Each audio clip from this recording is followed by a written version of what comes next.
Det var en gång ett litet knytt som bodde alldeles ensam i ett ensamt hus. Han var nog långt mer ensam än han trodde, på kvällen när han tände alla ljus. Men vem ska trösta knyttet med att säga ungefär? På natten blir det hemska mycket värre än det är. I think Who Will Comfort Toffle is a really interesting book because it's about, I think it's about a state of mind and a state of feeling that every single person on the planet sometimes finds themselves in. Who Will Comfort Toffle is set in Moomin Valley, but it isn't about Moomins. And she's writing about a little creature called Toffle, who is a very shy, very introverted, very lonely little creature. And he has to meet people, but he doesn't know how to do that.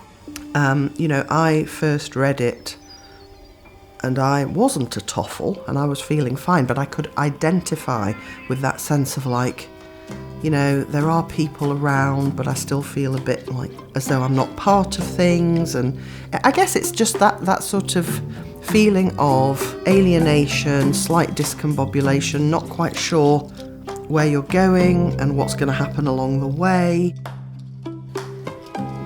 Hemulen åt en stor blini med hallonsylt och smör, men ingen såg att knyttet kom och stod där utanför.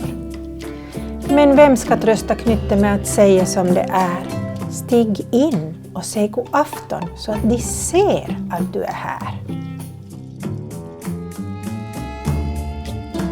And it's that classic trap of the shy child or the shy person who wants to be part of things but just doesn't know how to bridge that gap. Då flög en vind från havet in med lockande musik. En mumrik spelar på sin flöjt i sömn i sommarvik. Någon kappsäck har han aldrig haft och aldrig trånga skor. Han vandrar på den gröna äng där inga sorger bor. And here you have solitude chosen, a solitary character who's self-assured and happy in his own skin. I think loneliness is handled really deftly in Who Will Comfort Toffle because it very cleverly shows all the different kinds of loneliness. Så gick det lilla knyttet ut på stranden och fann en snäcka som var stor och vit.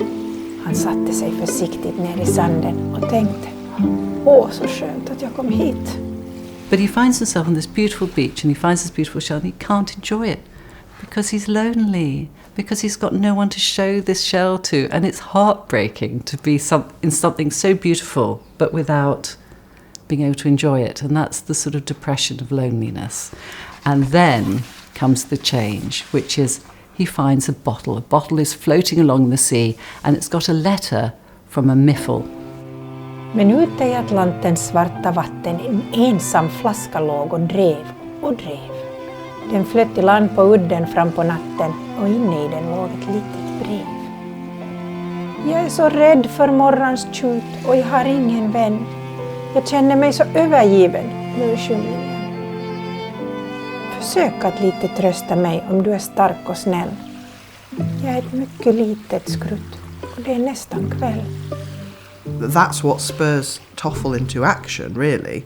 I mean, the action he's taken until that point is very kind of, hoping for the best, wandering along.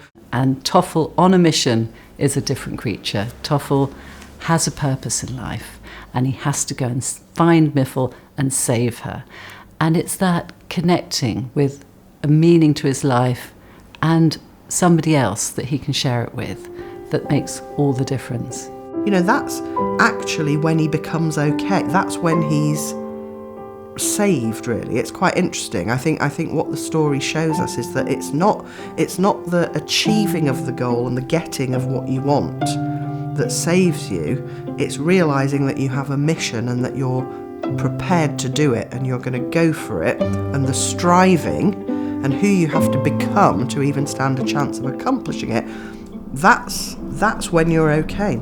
Nu tystnar allt, nu slocknar alla ljusen. Där sitter morran ensam som ett berg och runt omkring är hela marken frusen.